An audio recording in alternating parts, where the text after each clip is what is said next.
देखो एमडीआर की team auto में सवारी करते हुए गब्बर से रिटर्न अंबाजी की तरफ जा रही है। लोग गब्बर की तरफ जा रहे हैं और हम अंबाजी माता जी की तरफ जा रहे हैं।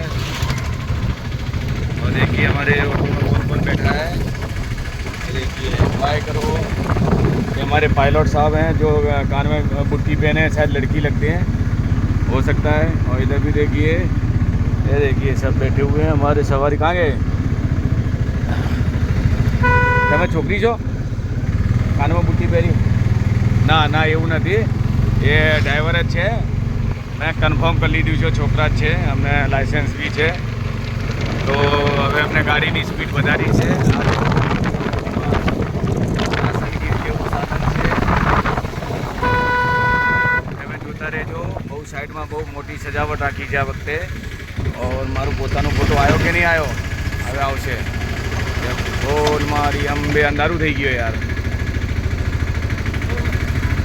આ જો મગરમચ્છ,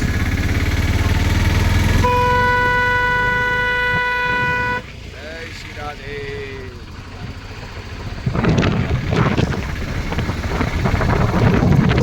जय माता जी के।